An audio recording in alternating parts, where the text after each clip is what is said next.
6 to 9 a.m. on The Cruise. This is where it's at. On the all-new Sky 99.5 FM. With Curtis Jordan and Dominique Roy. That's right.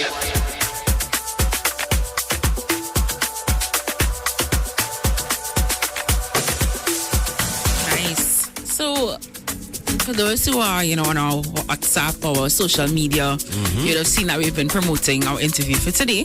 You know that every Monday we have our parenting segments, and today is no different. And we want to get right to the conversation, Curtis. Go right. Because it's a big one. Yeah. A friend of mine messaged me and she's like, "Yeah, sure, I want to talk about this morning." No, it's important. It's important. And we was having some off-air conversations concerning so many matters that are so applicable to now and it's happening in the media. So I'm really happy. I saw the text person saying, "Listen, if you're not listening, now is the time to listen because we have a special guest on the inside." Yes. So with us this morning is clinical psychologist Camille M. Kwamina. Camille, good morning to you. Good morning, everybody. Good morning. Now, Camille has been with us on the inside, but not in person. So it was good to see her in person today. First time. Yes. And we're talking about acceptance as parents, right? Camille, I know this is a heavy one. So we're going to try our best to, talk some things this morning and maybe we have a follow-up session because I think a lot is going to come out of this, right? As parents, and I'm thinking back to my own childhood as a teenager, when you reach that age, you feel like you know everything. Yeah. You know some things. You just feel like you know everything.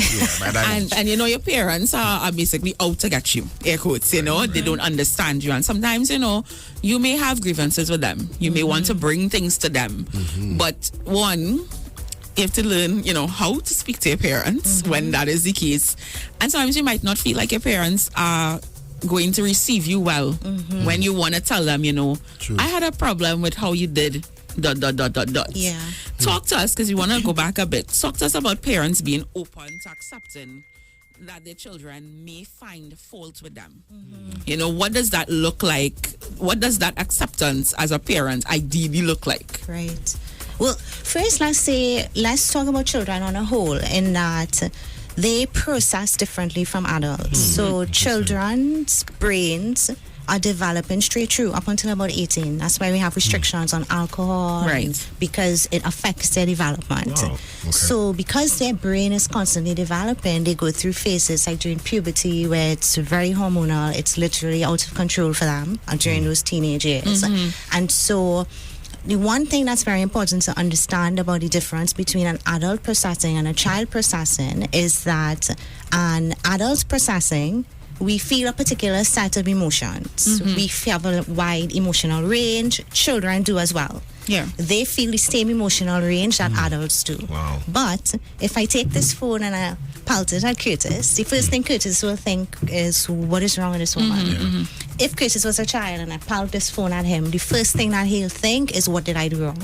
Wow. Because children process as though they're the center of their world. Wow. So that's something very important to remember when you're engaging with children. So when a child or even teenager, and when I say children, I'm saying 18 and under, sorry teens, but just for ease of reference. When a child comes to their parent and they have that confidence, if you react in a particular way and you don't explain to them how come, what triggered that reaction, what's happening, they're going to personalize that as I've done something wrong. Right. Yes.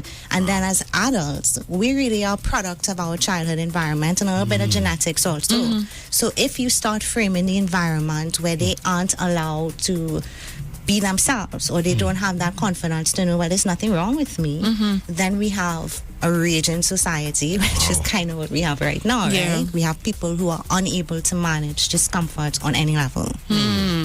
Yeah, because I'm thinking about you, and we're talking about children being allowed to, and I don't even want to use the word allowed to, but allowed to have conversation with their parents. Yes, some children are not. Which in the Caribbean, we know, it's not about really having a conversation with your parents. There's some things that are just not up for debate. They, they say this is not a discussion. Yes. So how do we break down those norms or those barriers? I think it really lies to the parents, and it's very important to remember two things. One is that they are sponges.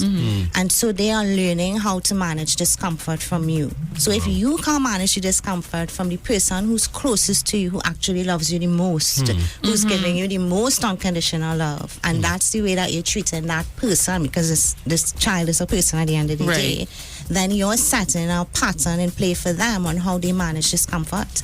And then when we have these young persons who, flying off the handle, they're fighting in school, all of these things, we say, well, what's wrong with these children? But the children are following the patterns of the adults and our inability to manage discomfort in that way. And so there has to be a certain level of being able to do something different with it. And when I say discomfort, I mean all those uncomfortable emotions like anger, you feel a little shame, you feel a little sadness, all of those things that people can trigger within us. It's important to be able to tolerate it, and it's important to be able to know what to do to process it in a healthy way, so that you don't just shut it out and subsequently shut them down.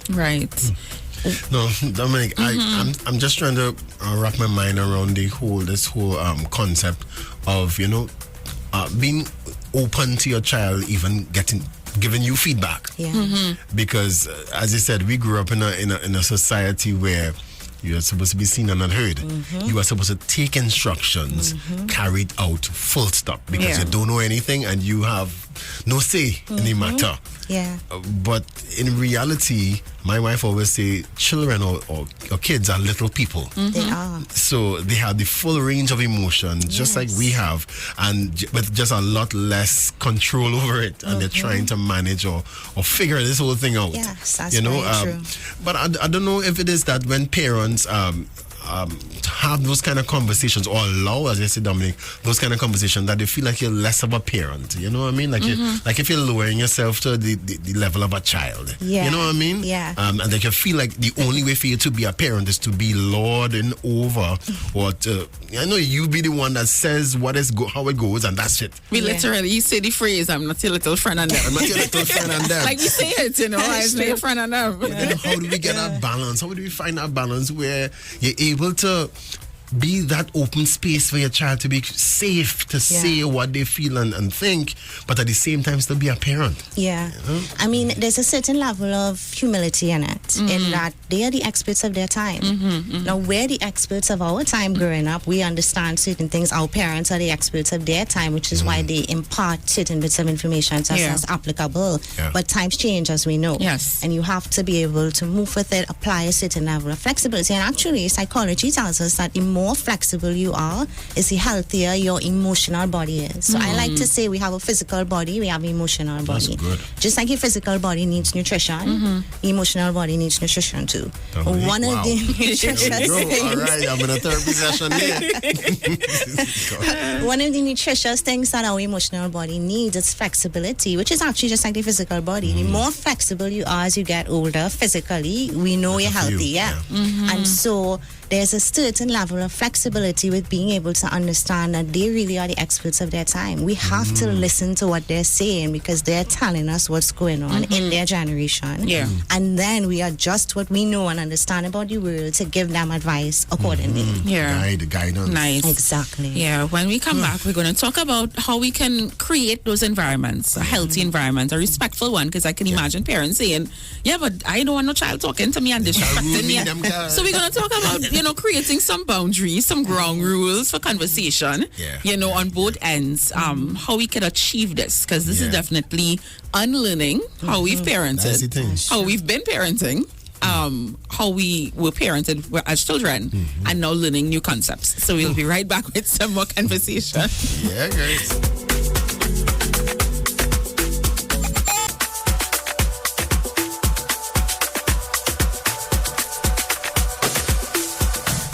Nice. So we're talking acceptance. We're talking about parents accepting, that your children may find fault with you. They may want to have these difficult conversations. And we're talking about how we as parents could create environments that we can have healthy conversation, healthy discourse with our children. Not in them being disrespectful, maintaining boundaries and also in a way that could serve both the parent and the child well. We do have clinical psychologist Camille M. Kwamina on the inside with us. Camille, it's really, really good to have you here. Thank you. We left, we were going to talk about how we could begin creating those boundaries. But before we get to that, I really want to know, what are some of the issues or the things that might hinder the parents from being able to accept this? Right. What are some of the things, the breakdowns? What are some of the things that may hinder them from being able to accept that?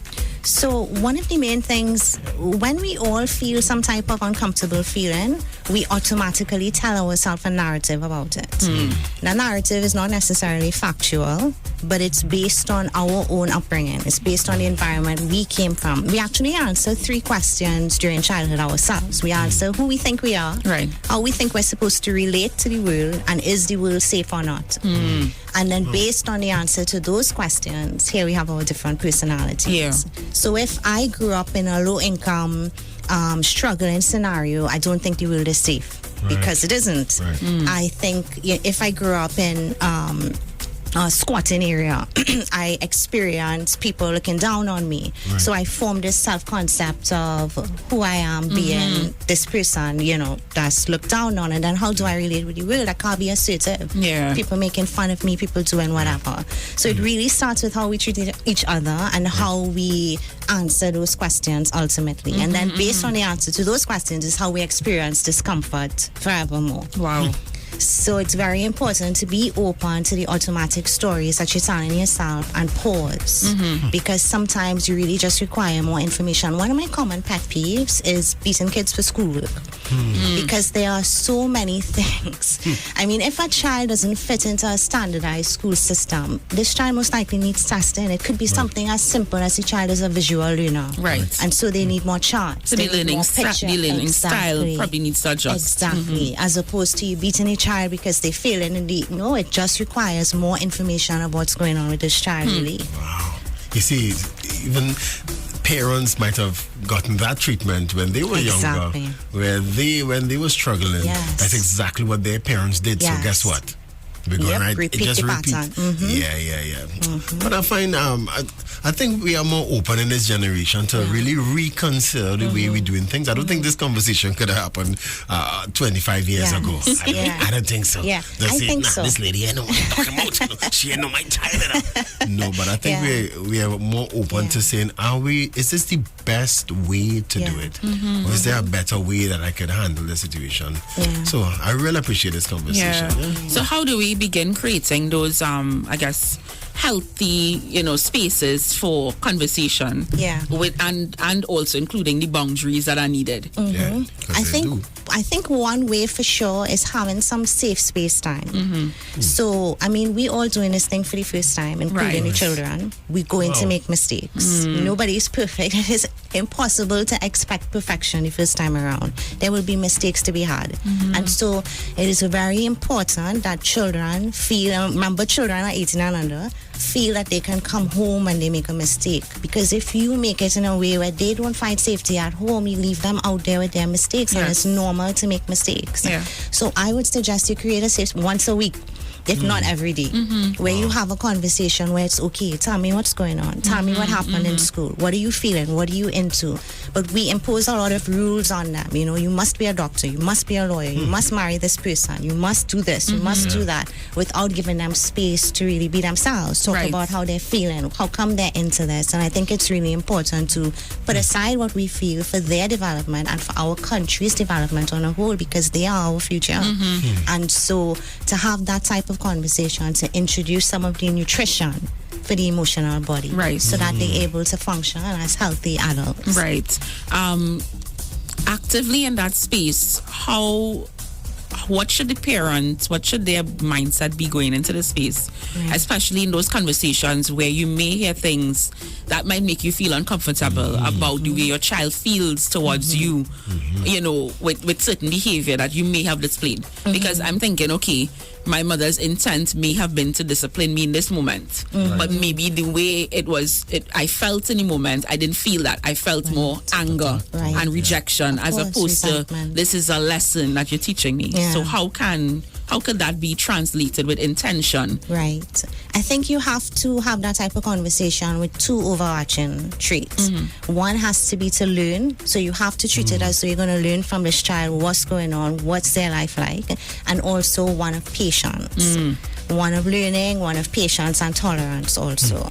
So I think that's very important, and that kind of sets the tone for the conversation as opposed to if you're going in with the attitude of correction or instruction. Right.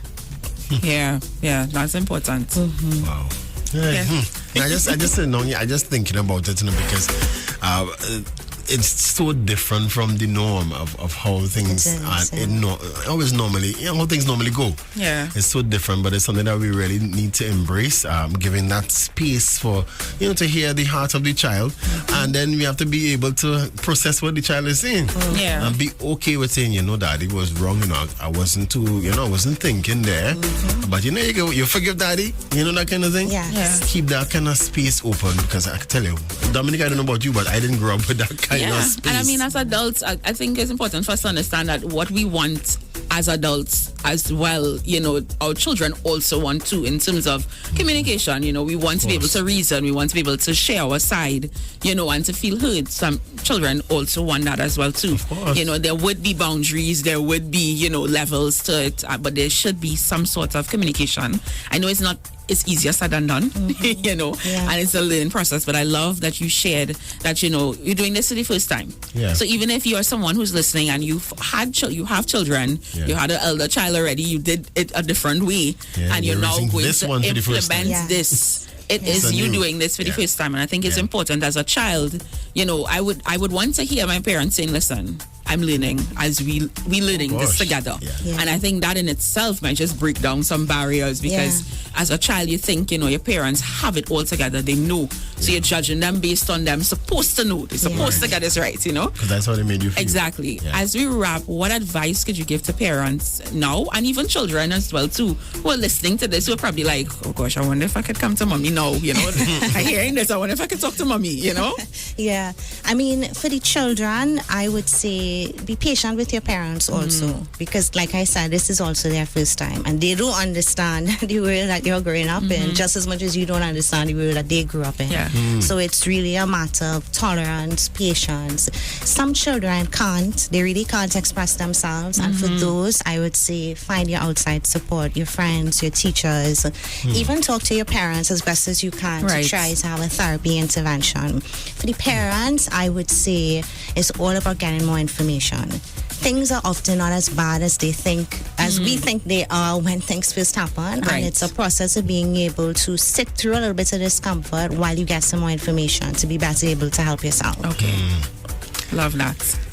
Thank you so much, Camille M. Commoner, clinical psychologist. And for persons who want to get on to you, want to learn more, tell us where they can contact you and your social media and all of that. Okay, I do have a website that you can check out, CamilleCommonerTherapy.com, and I'm on Instagram, Facebook, and TikTok at Camille M. Commoner.